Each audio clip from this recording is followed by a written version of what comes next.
Hi Hunters, welcome back to another Monster Hunter discussion video. With the addition of switch skills and wirebug moves in Monster Hunter Rise, regardless how broken they are, it allows some weapons that are lacking in terms of offensive capabilities like lance and then sword and shield to be more competitive in terms of damage, and weapon that is very grounded like great sword, heavy bowgun, and gun lance to have a bit more mobility. For me, the most notable change that I felt was sword and shield, which makes the weapon to be more balanced when it comes to its offensive and defensive capabilities. And high bowgun is safer to play since it allows for a long distance evasion, because every time I play the arena quest with high bowgun, since I'm solo, it is so hard to keep doing damage to the monsters as shooting takes time and we are pretty slow. And of course, my favorite is lance, which becomes a bit more explosive when it comes to dealing damage. Because the first time I tried using lance was back in Rise and I really love it. And then I come back to World and trying lance, it feels like that weapon barely deals damage. So for this video, I'm going to pick my 3 preferred wirebug moves out of 5 that I think should be implemented as a permanent moveset for each weapon. Bear in mind, it is the wirebug moves that actually cost wirebugs and not the switch skill movesets, as that will be a topic for another video. And for this video, I'm not going to take the balanced approach about discussing the positive and negative aspects of things, unlike my other videos, to keep the video in a shorter format. So it is not a strive to be critical video. If when people like this video, I can make a follow-up discussion in more depth on each of the wirebug moves. So if you want me to talk about more the negative and the positive things of each wirebug moves, do support me. And how can you do that? If you can help press the subscribe button, you will help me so much, and in turn, you will be getting a better quality videos eventually, and also getting them to be more frequent. For those who decided to press the button, I thank you for your kindness. Enough of me yapping, let's just get started. Switch Axe, my most used weapon in Monster Hunter World. The first move is the Elemental Burst counter. I really like this move. It has a long startup, so it's not too broken, but it offers some amazing defensive capabilities for weapon, which is extremely lacking, especially due to its slow mobility. And with this move, when you know that you are in tough position, like how the monster is gonna use Supernova or something, and you know that you won't have enough time to create a distance, and if you're confident, you can just parry the attack with this counter instead. It's very satisfying to pull off. And the next one is the Switch Charger.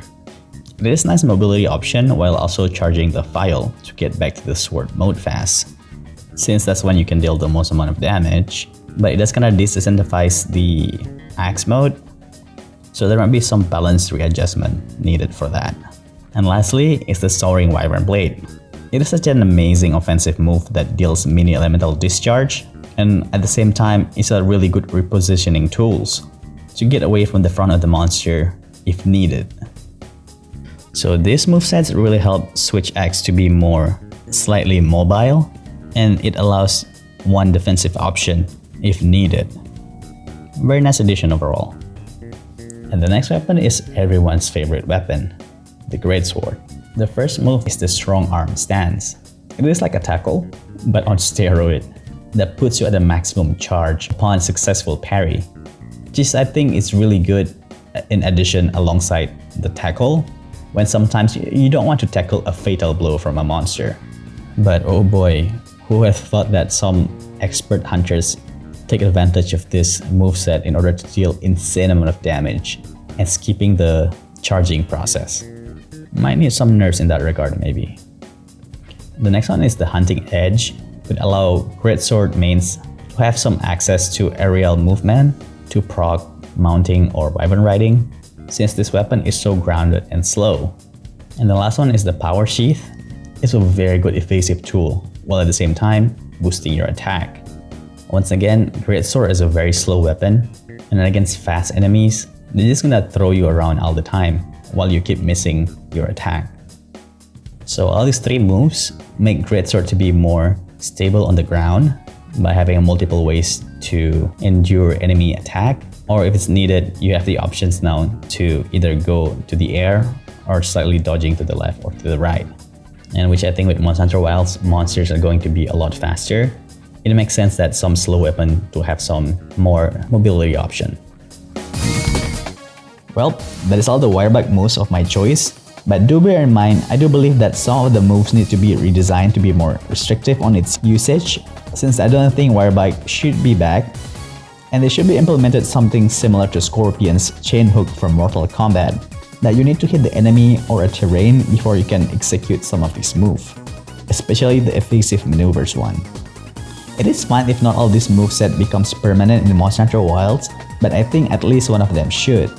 Anyway, that's all I want to say. What are your favorite wirebug moves from Monster Hunter Rise that you want to see in Monster Hunter Wild? Do let me know about it in the comment section, and tell me why you like those moves, so we can have some discussion and learning from each other. Thank you so much for watching. Once again, if you can press the subscribe button, it will help me so much to turn my life around, and you viewers will keep getting discussion content and engage with fellow gamers about Monster Hunter topics discussion. Until the next video, stay sharp, hunters.